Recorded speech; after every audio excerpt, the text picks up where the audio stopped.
Boa noite, pessoal. Tudo bem com vocês? Meu nome é Irã, sou do Alcácio Papert. E nós resolvemos promover agora essas lives sobre diversos temas voltados para a proteção de dados em geral. Muito bom, hoje aqui a gente está com a doutora Milena, com a doutora Lumena. Nós vamos tratar de um tema bem bacana, bem específico, e essencial, que é sobre a proteção de dados nas ouvidorias. E também gostaria de falar aqui que nós escolhemos essa data, né, para começar esse trabalho, porque é uma data muito especial. Para quem não sabe, hoje é 28 de janeiro, né, é o Dia Internacional da Proteção de Dados, que é comemorado desde 2007 por uma decisão do Conselho da Europa. E essa data ela faz alusão à aprovação da Convenção 108 do Conselho Europeu, que é um instrumento jurídico aí muito importante, o primeiro instrumento jurídico internacional que deu força aí para a proteção de dados. Então, é muito bacana a gente estar fazendo isso numa data simbólica, né? É um evento simbólico esse. E contando com a presença especial da nossa colega Lumena. Vou estar apresentando aqui o currículo dela, fazer uma breve apresentação. A doutora Lumena, ela é advogada, ela é especialista em gestão pública, ela é ouvidora certificada pela Unicamp e ela é presidente da ABO, Associação Brasileira de Ouvidores. Temos também aqui a doutora Milena, eu também vou estar apresentando o currículo, você até de cabeça, assim, trabalha comigo, está aí no dia a dia comigo. Ela é advogada também, ela é pós-graduanda em Direito Digital, recentemente ela foi aprovada numa bolsa na Califórnia, em julho ela vai estar indo para lá para estudar, né, sobre Direito, Tecnologia, e a gente aprende bastante, né, com ela. Bom, pessoal, esse é o currículo delas. Antes também de começar, outra coisa que eu queria deixar claro, falar aqui, é que dia 1 e dia 2 de fevereiro vai ter um curso muito especial. O nome do curso é O Impacto da LGPD nas Ouvidorias, e ele vai ser ministrado pela doutora Milena, pela doutora Adriane Lima, que é professora da Mackenzie, e pela doutora Flávia, que também é sócia do Alcácio Papert. A doutora Milena e a doutora Flávia são sócias fundadoras, e elas vão estar apresentando esse curso muito interessante, que está lá no site da ABO. Impacto da LGPD nas ouvidorias. Aqueles que tiverem interesse, eu peço que vocês se inscrevam, que vocês vão gostar. Bom, para começar aqui, eu gostaria de dar uma contextualizada para o pessoal se habituando aqui ao tema. Eu gostaria de fazer uma pergunta para a doutora Lumena, ela que é dessa parte da ouvidoria. O que faz a ouvidoria? Qual que é a função dela? O que é um ouvidor, assim, para a gente tentar entender do que se trata? Eu vou começar primeiro agradecendo, claro, essa oportunidade, essa comemoração que a ABO São Paulo e a ABO Nacional se integram nessa comemoração com vocês, que também enriquecem nosso relacionamento por meio do curso que vai acontecer dia 1º e dia 2. Então, primeiro, muito obrigada pela oportunidade. E para falar um pouco da ouvidoria, eu acho que eu vou começar pela importância dela, porque nós tivemos no dia 16 de dezembro uma resolução da ONU, que é a A75/186, que recomenda aos seus Estados-membros que adotem as ouvidorias.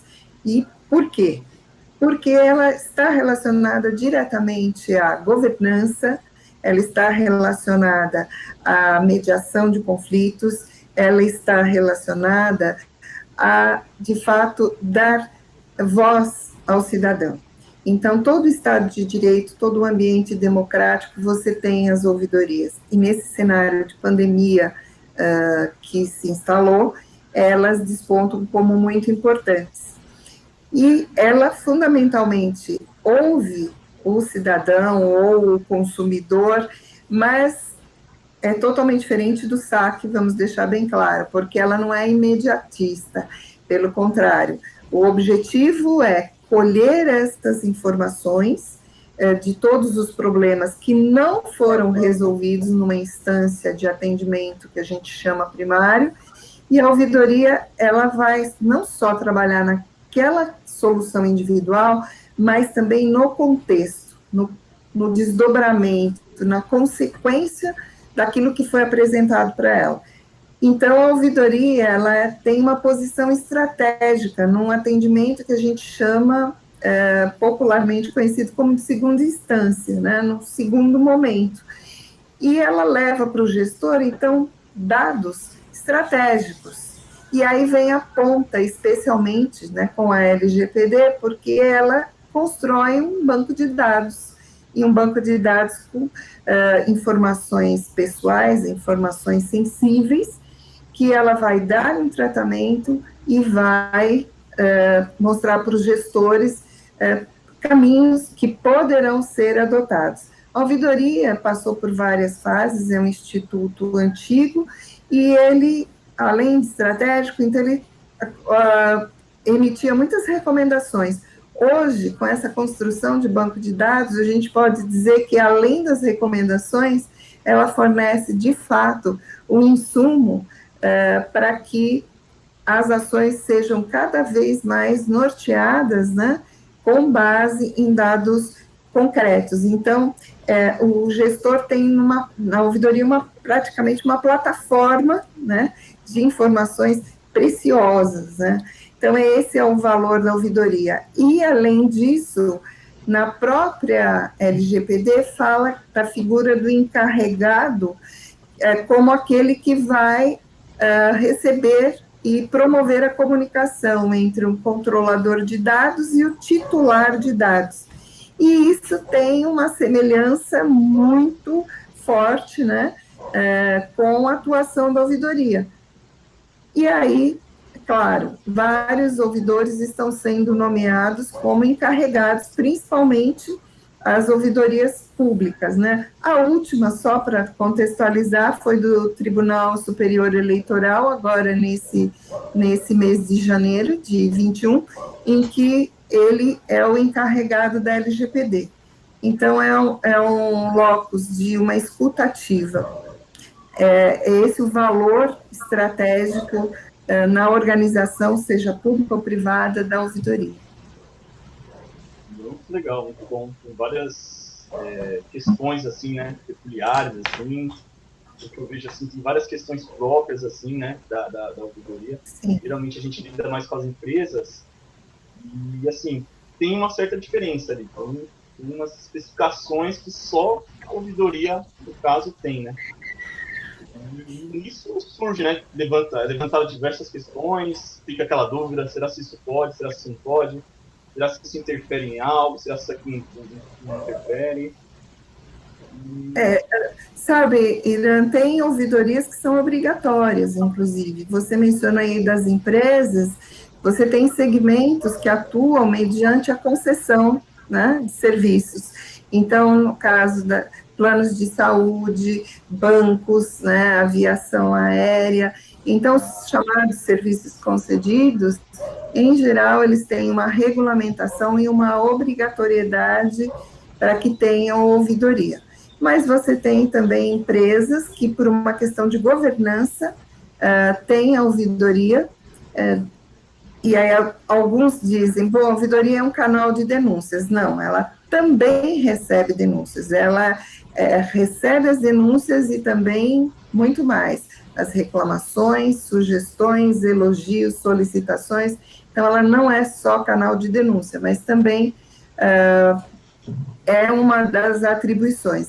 Então, você tem uma base do que vem a ser ouvidoria e tem esses segmentos que, conforme a regulamentação, ele acaba dando contornos próprios, né? Então, mas assim, além dela receber essa questão, ela chega a fazer alguma atuação, alguma coisa assim, a interferir em algum processo? Sim. Ou ela repassa?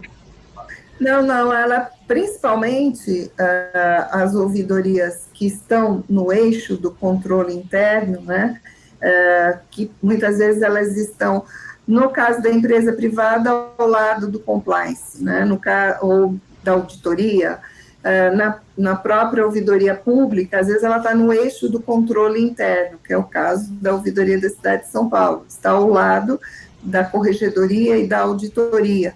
E o controle interno com isso, ela traz elementos para que possam rastrear eventuais desvios, né? Então, ela também faz parte do combate à corrupção, do combate a desvios, desde do erário público, não é? No caso, dinheiro público, ou mesmo fraudes, no caso das empresas privadas, né? E tem algumas ouvidorias que elas são internas, elas são organizacionais e algumas internas no sentido de atender somente os colaboradores, por exemplo. E aí também é muito importante, nesse momento de pandemia, nós estamos aqui comentando, né, das ouvidorias das universidades, que também para o MEC é um diferencial, né, ter a ouvidoria, e elas foram muito atuantes, porque foi um momento que psicologicamente, tanto os docentes, quanto os alunos, quanto o corpo administrativo das universidades, acabou requerendo mesmo esta da ouvidoria interna. Então, ela não simplesmente repassa, ela investe, conforme o segmento que ela estiver, numa instrução, no caso do controle interno, uma pré-instrução, para que possa ser rastreado e apurado pela auditoria ou pela corregedoria. Ou, como eu disse, para os gestores, ela consegue ter uma visão sistêmica. Um colega nosso lá da BO São Paulo costuma dizer que é uma visão de helicóptero, né? Onde ele consegue parar e verificar todo o foco que ele está atuando.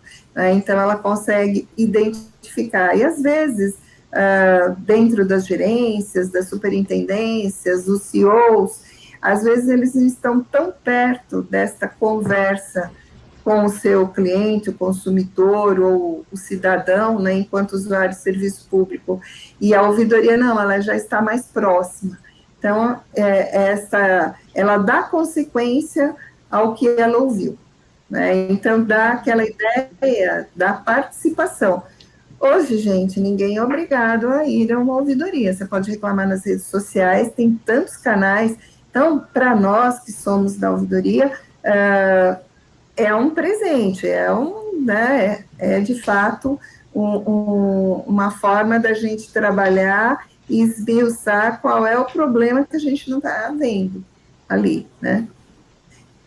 Eu comentei, né, quando nós falamos de fazer essa live, né, o jeitinho brasileiro, né, teve uma notícia que rodou a internet do Pix, que ele estava sendo usado com envios simbólicos de centavos de uma ex-namorada, né, para o seu ex-namorado, e meio como rede social. E com isso ela conseguia mandar mensagens porque ele tinha bloqueado em todos os momentos, né? E aí foi interessante porque a gente vê o jeitinho brasileiro e aonde que você vai reclamar sobre isso? Envolve uma relação de consumo, o PIX, mas a relação dos dois é privada. Então, a complexidade dos serviços em geral e da maneira como se coloca no mercado e o nosso jeitinho brasileiro de utilizar aquilo com outra finalidade cai na ouvidoria. Então, nesse sentido, eu costumo sempre dizer que a ouvidoria é meio que uma arquiteta da inovação, porque chega para ela coisas que, puxa, ninguém tinha pensado nisso, mas tanto que o Banco Central se manifestou, né, depois em relação a essa matéria. Muito legal, bacana. Então, pelo que eu entendi aqui, tem um papel assim essencial, assim, fundamental, enorme, né, das ouvidorias. Assim, geralmente, não sei assim, mas um papel que não é valorizado, assim, podemos até ver de certa forma, assim. Né?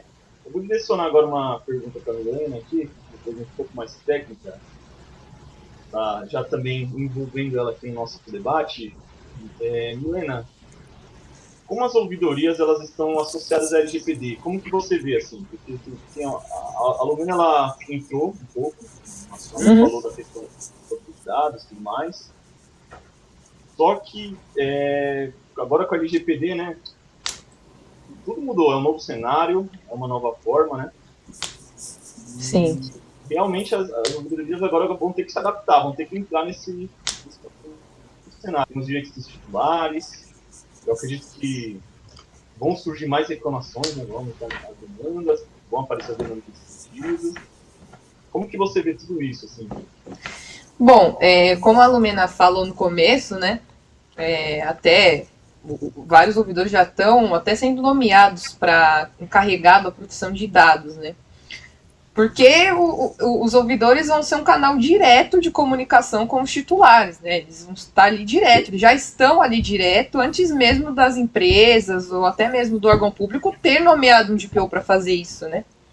Então, eles já fazem isso há muito tempo, inclusive, né? Então, o que vai começar a acontecer agora, né? Com a nova lei aí, os ouvidores vão começar a receber solicitação de titulares, ou clientes da empresa, ou usuários do serviço público, que seja, mas solicitações essas que têm a ver com a Lei Geral de Proteção de Dados. Por quê? Porque agora a LGPD trouxe vários novos direitos aí, né, para o pessoal, e eles estão começando agora, né, nesse ano, do ano passado para cá, estão começando a se tocar que esses direitos novos existem. Por exemplo, vocês até falaram da internet, né, no Reclame Aqui. Você já vê no Reclame Aqui titulares reclamando que os direitos deles relativos à Lei Geral de Proteção de Dados não foram atendidos naquela empresa. E eles ficaram furiosos e foram lá e reclamaram por conta disso, né? Então, nas ouvidorias agora, vai começar a vir solicitação assim, eu quero ter acesso aos meus dados.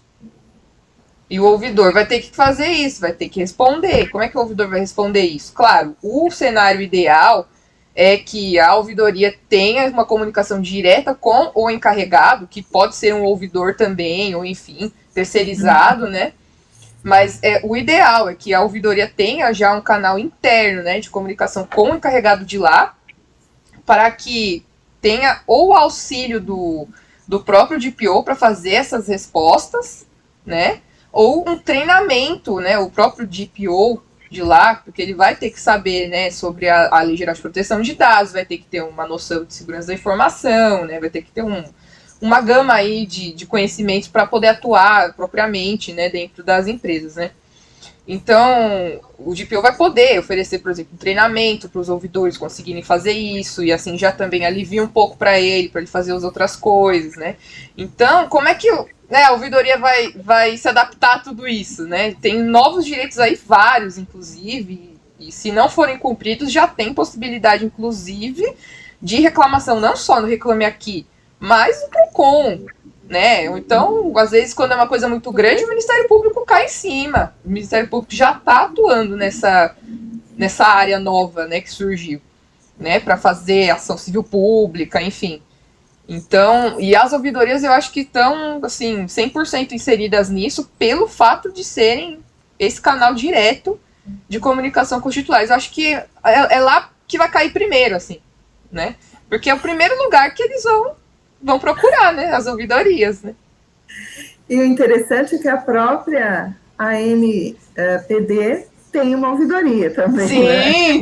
Sim, Internacional de Proteção de Dados também tem uma ouvidoria. Então, com isso, a gente identifica que tem uma rede, né, por assim dizer. Ainda que algumas são institucionalizadas, outras não, mas existe, sim, uma rede, um circuito, onde, em algum momento, em algum evento, seja segmentado ou um evento mais abrangente, elas vão se encontrar e trocar suas experiências, né? Com certeza, com certeza. Interessante. A ouvidoria, ela vai, então, digamos assim, dar uma efetividade maior, né, dos titulares. Sim, então, praticamente vai ser quem vai recepcionar, né, as demandas, os pedidos. Na minha visão, vai ser um dos fatores, né, dentro de uma empresa que vai ajudar a dar cumprimento a esses novos direitos dos titulares, é a ouvidoria. Além de outras coisas, claro, mas a ouvidoria eu acho que vai ser um papel importante dentro das empresas para, primeiro, adequar o setor da ouvidoria a isso também, não deixar de fora, né, trazer pessoal para fazer isso também, para ficar, né, inteirado com a lei, para ver o que essa lei demanda, qual que é o escopo dessa lei, para o pessoal entender também, né? Por conta disso, por eles exercerem esse papel aí de dar efetividade a esses novos direitos dos titulares, porque é lá que eles vão procurar. Ouvidoria é para isso, né? Eles vão começar a procurar ouvidoria. Eu acho que entre as recomendações e desafios para os ouvidores, acho que esse é o primeiro mesmo, né? No Brasil, a gente tem essa ideia da lei que pega, não pega, né? Ou seja, a implementação da lei, ela vai ser muito importante a partir, né, dos atores, né, dessa lei, né, dos protagonistas dessa lei. E aí, embora não esteja diretamente dito ouvidor, o encarregado, como você falou, pode ser o DPO, pode ser outro, mas de alguma forma o ouvidor vai estar no cenário, porque ele não pode deixar de receber a manifestação. Então, se ele receber, ele deve, até para que a organização não fique à margem de todo esse processo legal, que tem responsabilidade, como você colocou, ele vai ter que fazer esse encaminhamento. Então, minimamente vai ter que ter uma reorganização e do fluxo daquilo que ele vai adotar, né? E a nossa função também, reforçando só, que é garantir direitos, promover direitos, então tem uma função preventiva muito forte. Com certeza. Vai deixar uma ação judicial se você tem dentro da própria casa mecanismos preventivos, né? Sim. Eu acredito até que as ouvidorias, a empresa tendo uma ouvidoria, vai facilitar muito o trabalho do DPO, porque ele já vai ter uma estrutura de comunicação com os titulares, já vai estar feita, isso já vai estar feito. Muita empresa não tem, né, essa estrutura certa, mas algumas têm, e é por conta das ouvidorias. Então, essa integração, né, com o DPO trazendo todo o compliance, até além disso, né, porque tem que fazer documentação, enfim, outras coisas, ele também vai conseguir integrar a ouvidoria e vai conseguir utilizar o canal da ouvidoria para conseguir se comunicar com os titulares também, né?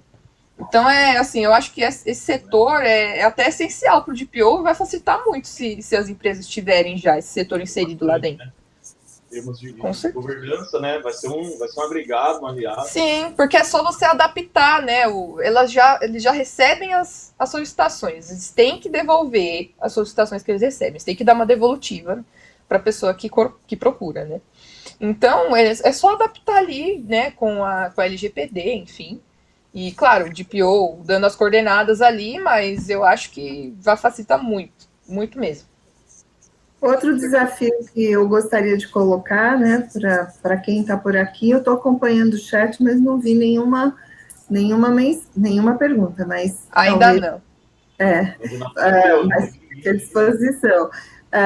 Eu acho que de fato, você tocou num ponto da sensibilização das outras unidades da organização, né? Eu já vi ouvidorias na área privada que o próprio formulário, por assim dizer, ou um app de reclamação, ter solicitações de informações que não são necessárias. Gente, Milena, me ajuda nisso. Tem que ter uma finalidade e a gente só pode pedir o que é necessário. Isso. Então, vai ter que ter esse compliance também vai entrar. Claro, a ouvidoria não vai só ajudar a ter o compliance, mas ela também vai ter que entrar em compliance para conseguir fazer rodar, né? Que os dados que pedem, às vezes tem alguns que não vai mais precisar, de acordo com o princípio da finalidade, o princípio da necessidade, adequação, Tem que visar tudo isso agora até em formulário da ouvidoria também, né? Sim.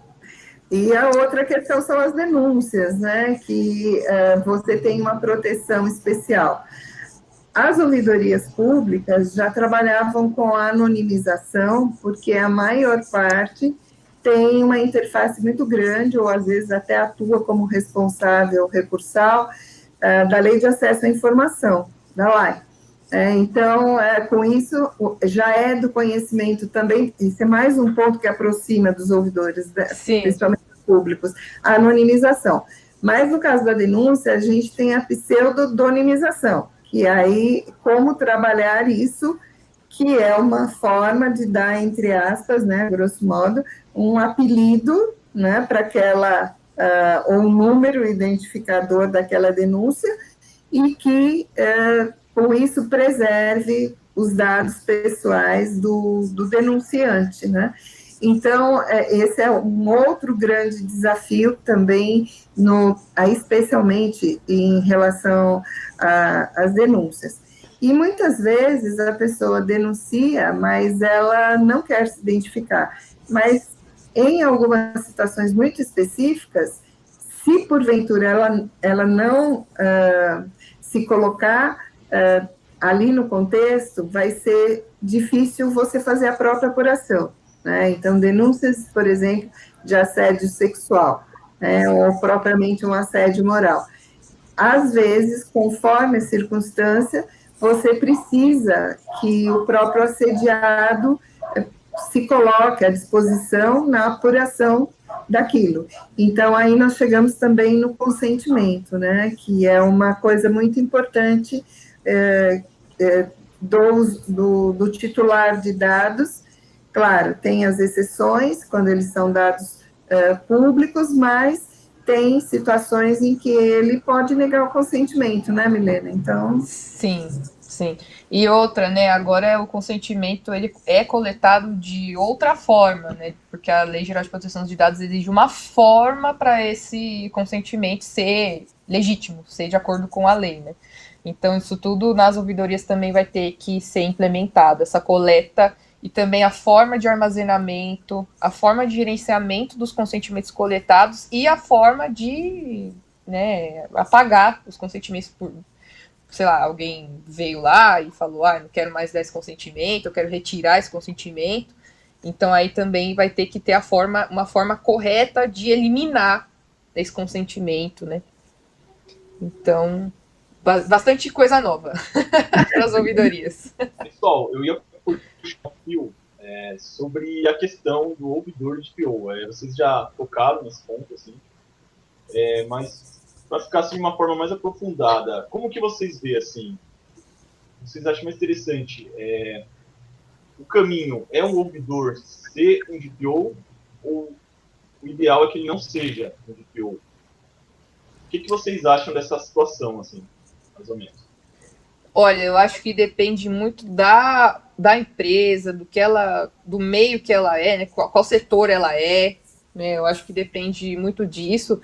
E também depende do conhecimento, né, do ouvidor sobre a Lei Geral de Proteção de Dados, né, porque vai ter que ter esse conhecimento diferenciado, vai ter que ter alguns treinamentos aí, vai ter que saber por exemplo, essa forma de coleta, por exemplo, de consentimento, né, de tratar o consentimento, desde a coleta até a eliminação, né, ele vai ter que saber essas regras, esses detalhes, né, e também vai ter que ter um pouquinho de noção aí de segurança da informação, né, então eu acho que tudo depende do conhecimento que a pessoa tiver, ela pode ser uma ouvidora ou não, né, mas, claro, como eles estão bem próximos dos titulares, eu acho assim, que o ideal também você acha necessário que seja um ouvidor? Acho. Aqui na minha empresa eu acho necessário.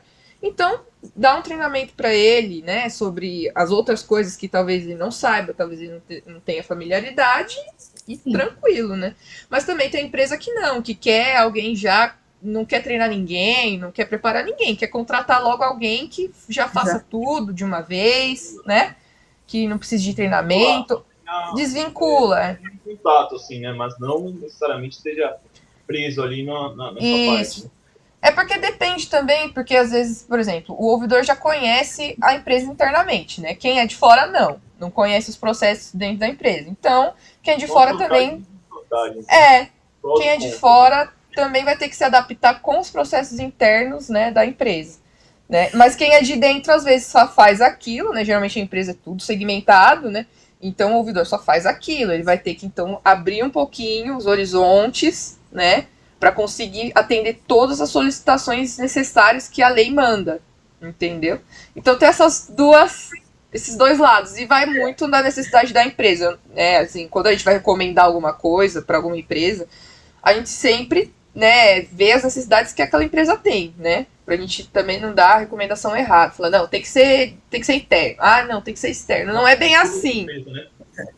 E tem outra discussão que, ele tem que ser advogado ou TI ou nenhum dos dois. Mas isso aí a gente deixa pra outra live, porque vai demorar o dia inteiro. Não, melhor nem entrar nisso aí. E, Lumena, como que você vê, na sua visão, essa questão de ou ser ouvidor? Você acha que é uma mão na roda? Você acha que é melhor não? Deixa cada um no seu canto? Como que você vê? Não, eu entendo que nós da BO, né, estamos, por assim dizer, engajados, como a Milena falou no começo, nessa questão, e esse foi o ponto mais sensível que a gente vem discutindo já desde o ano passado. E aí eu dou como exemplo, né, o abrir o horizonte, como a Milena falou, do próprio ouvidor. Como é que aconteceu comigo? Eu fui fazer um curso de Direito Digital e conheci, né, advogados que se dedicam a essa área.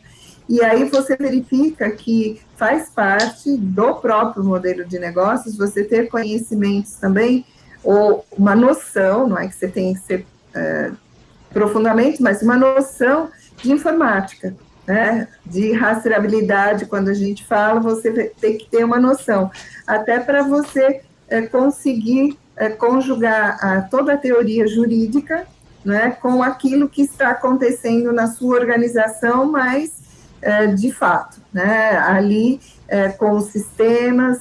E aí, em relação às ouvidorias, um grande alerta que eu acho que os sistemas prontos, né, que davam aqueles relatórios já pré-formatados, eu acho que tem que fazer uma reflexão no valor deles agora, porque você precisa ter um olhar crítico, não só contratar um pacote, um produto fechadinho para a ouvidoria que vai te dar aquilo, talvez você precise muito mais.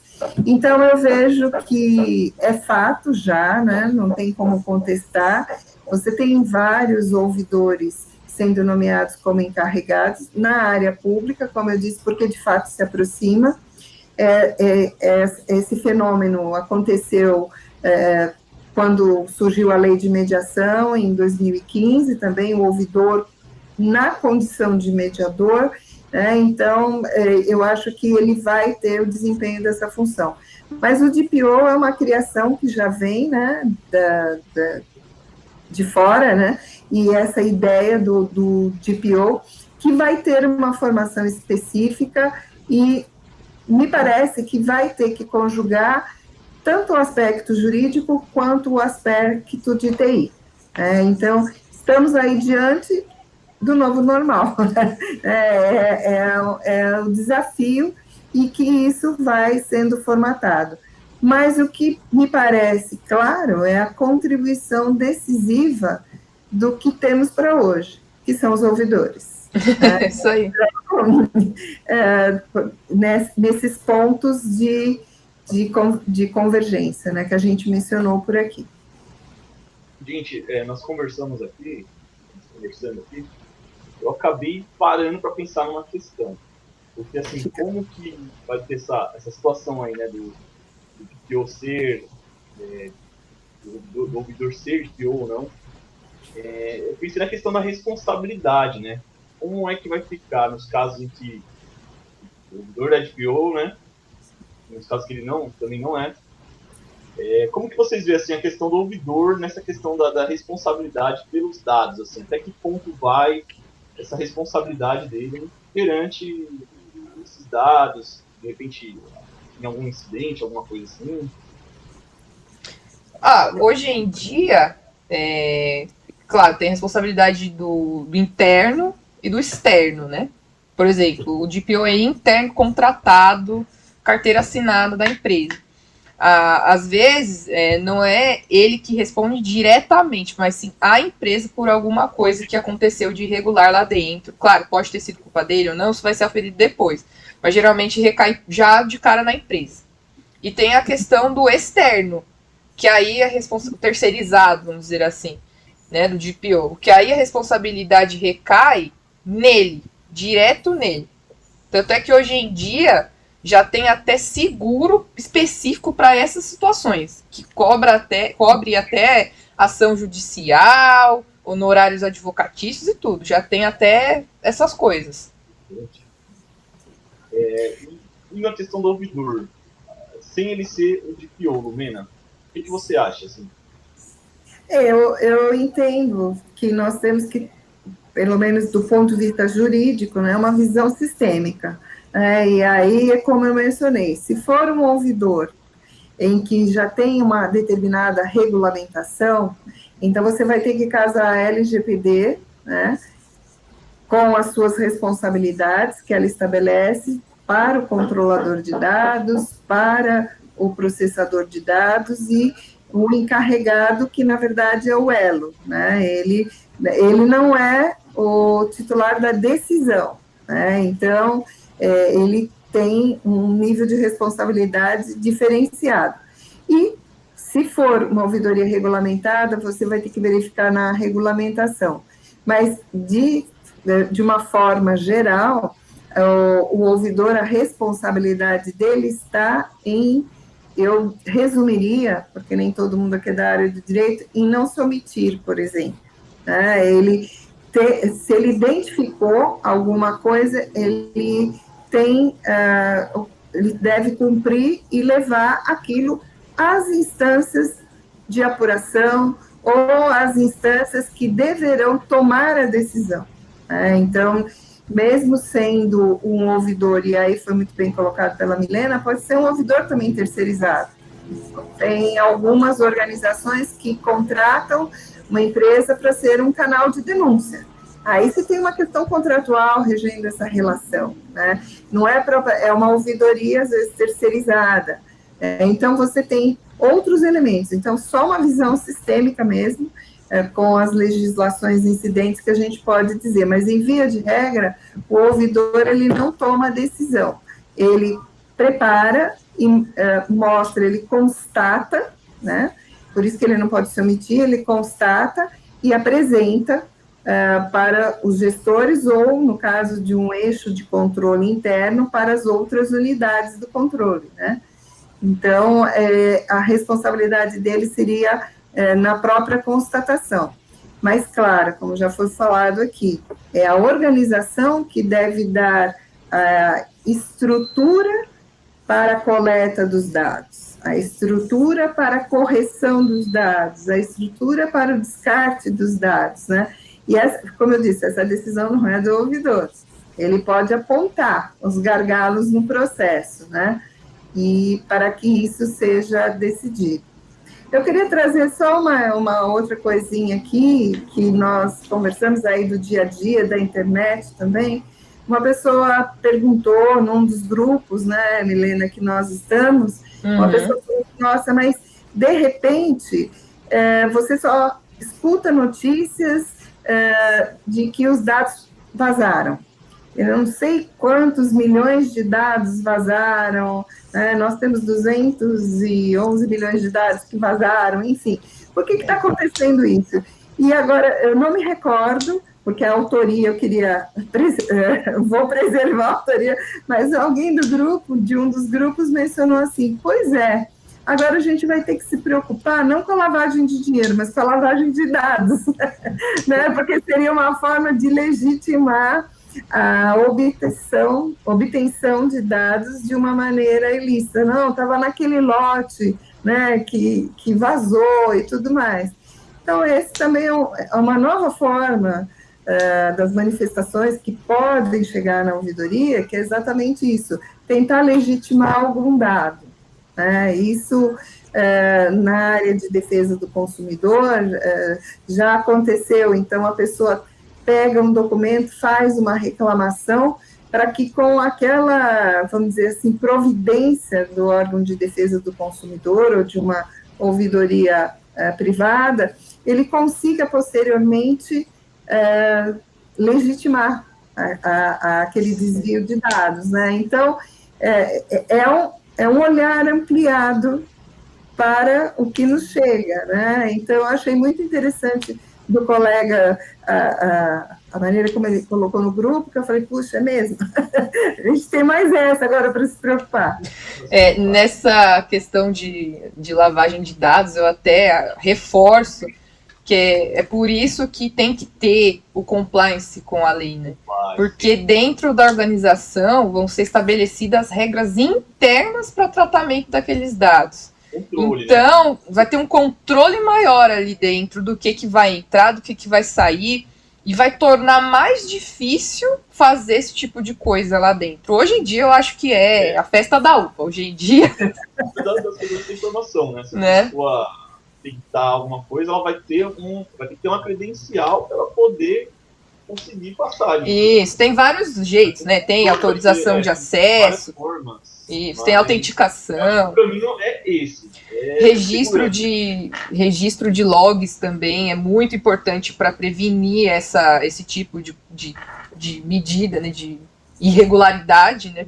Porque registro de log, para quem não sabe, quem está assistindo não sabe, é você ter rastreabilidade de tudo que é feito, por exemplo, numa máquina, num computador. Meio-dia e 1, tal pessoa deu login. Meio-dia e 2, tal pessoa saiu. Meio-dia e 3, tal pessoa clicou em tal coisa, abriu tal coisa. Então, é muito difícil de acontecer uma coisa dessa sem a empresa saber que aquilo está acontecendo, né? Então já vai ter isso, já vai ter como responsabilizar, já vai ter controle maior, tanto da empresa quanto do titular. Porque em algumas situações o titular, inclusive, vai poder ter acesso a certas coisas, a certos logs, a certos registros, né? Então esse controle vai ser aberto, né? Porque, claro, tem a transparência, né? Que a LGPD sempre, né, prega, né? A transparência, né? Então, e os direitos dos titulares também. Então, acho que vai ser mais difícil disso acontecer à medida que o pessoal vai adotando esse compliance, esse novo compliance, né, com a nova lei. Né? Por aí. Não é qualquer coisa. Bem específica, assim. Eu gostaria de saber se já apareceu, se vocês já estão recebendo lá algumas requisições, solicitações, referência à LGPD. Como que está lá essa situação? Já apareceu bastante? Já apareceu alguma? Teve uma demanda alta e caiu? Como é que tá? Está aumentando a demanda do pessoal? As reclamações referentes à LGPD? Olha, especificamente do nosso contato na BO com os ouvidores, né, que nós temos, que é uma associação que congrega ouvidores, de uma maneira geral, existe... vamos dizer assim, fica meio tímido ainda, né, a reclamação. Eu acredito que as pessoas não vão exigir direitos se elas não tiverem a consciência dos seus direitos. Então, eu acho que está faltando, né, a questão antecede aí. Muitas pessoas não têm a ideia do valor econômico, do valor jurídico, e do valor da comunicação dos seus dados, né? Então, se as pessoas se conscientizarem disso, elas vão parar, pensar e verificar de que maneira que os dados foram vazados. Eu vi outro dia uma série de desvios que foram feitos com documentos públicos, né? RG, CPF, entre outros, né? E é interessante que a pessoa fala, mas como isso aconteceu? Aí ela para identificar todas as responsabilidades que estão sendo exigidas dela e de que ela não é a titular daquele ato jurídico. Então, eu acho que a questão antecede. Do que nós temos conversado, acho que existem empresas muito preocupadas, existe tanto o poder público também que está atento a isso, sim, mas o titular dos dados, eu acho que nós temos também um trabalho de conscientização mesmo, trabalho educativo, a ser feito. Muita gente diz assim, eu vou participar de tal coisa, mas eu não vou pagar nada. Você está pagando com seus dados, a partir do momento que você cadastro, né? Porque tem um valor. Talvez você não possa mensurar assim individualmente, mas aí a construção, né, dos mails e assim por diante, o que é natural no mundo de hoje, desde que, claro, desde lá do Código de Defesa do Consumidor, há 30 anos atrás, que agora comemoramos no mês que vem, né, a vigência do Código de Defesa do Consumidor, já previa que qualquer cadastro deveria, em síntese, ser aberto com o conhecimento do consumidor, se ele fosse ali, se constasse os dados dele, né? Então, não é de hoje que surge essa questão, mas eu acho que ainda tem um caminho a ser percorrido. Tem até uma frase famosa, né, que fala, quando é de graça, o produto é você. Né? Boa, essa eu não conhecia. Vou copiar. Pode usar. Pontuando aqui, eu, assim como a Milena, não sei se você tem conhecimento, a gente tem um projeto, né, porque a gente é bem engajado nessa questão de conscientização da sociedade em geral. E as pessoas têm que entender que elas têm dados, que a produção de dados é importante, que elas têm que ter autodeterminação informativa, ela tem que ter o controle dos dados, tem que exercer os direitos dela referente a esses dados. Então, realmente, é um trabalho árduo, é difícil assim você... geralmente, para os outros direitos, o pessoal já não faz tanta questão, né? E dirá para a produção de dados, assim, que é uma coisa nova, uma coisa que compreende ainda, não entende, né? É uma coisa um pouco distante, assim, da população, assim, geral. Na verdade, está próxima, só que em termos, assim, de teoria, né, de tudo mais, as pessoas meio que não conhecem, assim, né? É mais a gente que está inserido no direito, ou que trabalha numa empresa, ou que, né, que lida diretamente com essas questões, né? A Milena, inclusive, essa parte da autodeterminação informativa, né? A pessoa tem o controle dos dados. Milena, nesse projeto, a gente faz os encontros. A Milena, inclusive, apresentou falando sobre esse tema, que Sim. Muito importante, assim, né? Sim. Autodeterminação. Uma palhinha sobre isso. Eu vi que você tá querendo que eu desse uma palhinha. Que no encontro, né, que a gente teve, a gente falou um pouquinho da autodeterminação informativa, que resumidamente é você ter o controle dos seus próprios dados, né? E ela começou em 1983, essa autodeterminação informativa, esse conceito começou lá na Alemanha. O que aconteceu lá? Lá a gente já sabe que é o berço, né, da produção de dados, é a Alemanha, né? E lá teve um julgamento, né, no tribunal alemão, de um censo, porque foi aprovada uma lei, né, de censo, para fazer o censo na Alemanha, enfim. Só que esse censo, ele era muito invasivo. Ele falava várias coisas, todos os cidadãos alemães têm que ser contados, têm que ser identificados, tinha várias coisas ali que era muito abusiva, você podia monitorar o pessoal, sabe? Era meio invasivo. Aí o que aconteceu? Nesse julgamento, né, o pessoal reclamou, né, o pessoal foi atrás, né, e falou, como assim? Um censo tem que contar quantos alemães tem. Ele precisa saber quem eu sou. Eu só tenho que saber que eu sou uma pessoa e que eu sou alemão, certo? Ele não precisa saber meu nome, ele não precisa saber minha idade, ele não precisa saber isso. Eu quero contar quantas pessoas tem na Alemanha, ok? Eu preciso saber o nome completo, a data de nascimento, o nome do cônjuge, de todo mundo para fazer isso? Não preciso, né? E aí veio essa ideia, esse primeiro conceito da autodeterminação informativa nesse julgamento, né? Que ele falou lá o tribunal alemão falou lá, né? Que o legislador, quando ele for fazer uma lei, olha como os caras estão avançados, já na lei isso daí, eles prevê isso.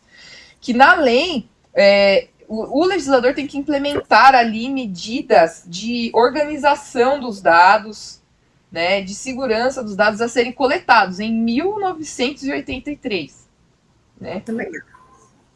Então lá isso já é muito velho. E hoje, né, a gente tem a autodeterminação informativa como um dos pilares da LGPD, né? E inclusive ela foi invocada e aplicada naquele caso do IBGE, né, que teve ano passado aí. Mas isso aí também é outra coisa para outra live que, se eu explicar, vai durar 15 dias. Então, mas ele foi aplicado já aqui no Brasil, foi inclusive um exemplo, né? Inclusive compararam esse julgamento do IBGE com o julgamento do censo alemão, que deu início ao conceito da autodeterminação informativa. Então foi um julgamento importantíssimo, inclusive aqui no Brasil, para efetivar esse direito, esse princípio, inclusive, né, da LGPD. É um princípio assim muito importante, assim, né? Sim. Para a proteção de dados mundial, assim, né? Sim. Legal, assim, né? É legal ver que ele está tomando forma aqui, né? Ele está tomando forma, cada dia que passa, né? Ele está avançando, né? Ele está ganhando mais força, né? Tá perto cada vez mais de ter mais efetividade, e com as ouvidorias eu acredito que isso vai avançar mais ainda. O trabalho das ouvidorias, né? Isso. E tudo para, em breve, a gente consolidar nossa autoridade, né? Problema, eu só queria também pontuar que a importância, né, como faz parte da BO, vocês também fazem parte de outra organização social, as organizações em torno do tema também são importantes, né? As organizações de defesa do consumidor também são muito importantes, né? Com isso, os comitês de discussão, e muitas vezes, o que você colocou, é interessante que na história, de uma maneira geral, o tempo, ele não é de hoje para amanhã, né? Então, o julgamento, né, de 83, ele é premissa, ele é subsídio para hoje. E essa construção vai sendo feita com a colaboração e a iniciativa, a atuação, engajamento de todos, né? Então, acho que até isso, essa nossa troca aqui, esse bate-papo, é dizer, venham, né, conosco discutir, apresentar os desafios, porque nessa troca, a gente aprende bastante. Para você que está assistindo, pense, reflita. Você dá valor aos seus dados? Pensa aí. Quando você vai na farmácia, você dá seu CPF para pegar desconto? Pensa nessas pequenas coisas que você vai... Tá vendendo seus dados. Você vai ter uma noção do que você questiona, você tem que questionar, pelo menos, entendeu? O que a gente fala aqui é... Claro, a gente faz essa live para informar e para fazer você que está vendo se questionar também, né? Do que está acontecendo aí. Inclusive, teve uma lei aqui em São Paulo exigindo das farmácias informar o titular por que ela está coletando o CPF e dar a opção da pessoa falar que não, entendeu? Porque você está tendo 5 centavos de desconto. Se o CPF vale 5 centavos, ele vale isso. Então, você que está aí, pensa aí. Pessoal, e depois fala pra gente. A gente está se encaminhando para o final aqui. Eu gostaria de agradecer a presença da doutora Lumena, dizer que foi muito enriquecedor esses conhecimentos que você transmitiu aqui para a gente. Contribuiu muito aqui no nosso debate. Muito obrigado por ter iluminado com o seu conhecimento aqui a nossa live. Eu também gostaria de agradecer o pessoal da ANAD. Tem um pessoal que estava acompanhando o vídeo, comentando. É verdade, manda um beijo aí. Cadu, a Andrea. Também gostaria de agradecer o pessoal das ouvidorias, os ouvidores que estavam presentes na live, que estavam aqui prestigiando esse evento. E gostaria de encerrar aqui, eu vou passar para as considerações finais, mas antes falar novamente que dia 1 e dia 2, pessoal, nós vamos ter o curso aí que vai ser promovido pela ABO. Vai estar a doutora Milena, vai estar a doutora Flávia Alcácer, vai estar a doutora Lumena, vai estar a doutora Adriane Lima, professora da Mackenzie, ela da ANPPD, a doutora Milena da NAD, a doutora Flávia também da NAD, Um beijo aí pro pessoal da NAD que tá vendo a gente. Pessoal, inclusive. E gostaria de convidar todos aqui que estão presentes para a gente estar, se quiser aprender mais sobre esse tema, que é um tema muito interessante, uma hora não deu para a gente aprofundar, mas vai ter um curso específico, especialmente para isso. Está no site da BO, se vocês quiserem se inscrever, vai ser, como eu falei, dia 1 e dia 2 de fevereiro. Compareçam, gente. Também, pessoal, se vocês quiserem acompanhar a gente aí em outras lives de outros assuntos, inscreve aqui no nosso canal, faz a inscrição aí, ativa o sininho, bem youtuber, né? Ativa o sininho aí, para vocês saberem quando vai ter as próximas lives. Se vocês quiserem também sugerir outros temas de lives, a gente também vai acatar. E é isso aí. Pode pedir. Outra coisa também, sigam a gente nas redes sociais, o @caçapaperte, Instagram, LinkedIn. A gente está sempre trazendo um conteúdo aí interessante, um conteúdo bacana aí para vocês. Se vocês puderem dar essa força aí, puder estar seguindo a gente lá, a gente vai ficar muito agradecido. Doutora Lumena, pode fazer as considerações finais aí. Bom, foi uma maneira muito prazerosa comemorar essa data e uma oportunidade da ABO Nacional, ABO São Paulo, participar dessa comemoração. E é muito interessante. Tem muita gente falando sobre, às vezes, o mesmo tema, mas não com essa entrega, com esse comprometimento e o que vocês mencionaram. Há uma produção de conhecimento muito interessante, os artigos são ótimos, a gente aproveita, sai alguma coisa, vocês estão antenados, então é um prazer da nossa parte termos essa parceria, né, esse conhecimento. Eu só tenho a agradecer e vamos caminhar e vamos à próxima oportunidade. Muito obrigada para quem nos acompanhou e obrigada a vocês pelo convite. Foi nosso, Lumena. Obrigada aí todo mundo que assistiu. Ó, a gente ganhou mais uma inscrita por conta da live, ó. Obrigada, Lu. Cláudio, obrigada, Cláudio. Obrigada, Heloísa. A Flávia. Oi, Flávia, nossa sócia tá vendo a gente. Espero não ter feito nada de errado. Espero que ela esteja gostando. Eu sei que minha mãe tá vendo. Beijo, mãe. É isso aí, gente. Obrigado aí. Vão ter outras, pessoal. Fique com a gente, segue a gente aí. Eu tenho certeza que a gente vai estar sempre trazendo melhor aí para vocês, tá bom? Até mais aí, tudo de bom. Fiquem com Deus. Tchau, pessoal. Até mais. Tchau, pessoal. Até. Tchau.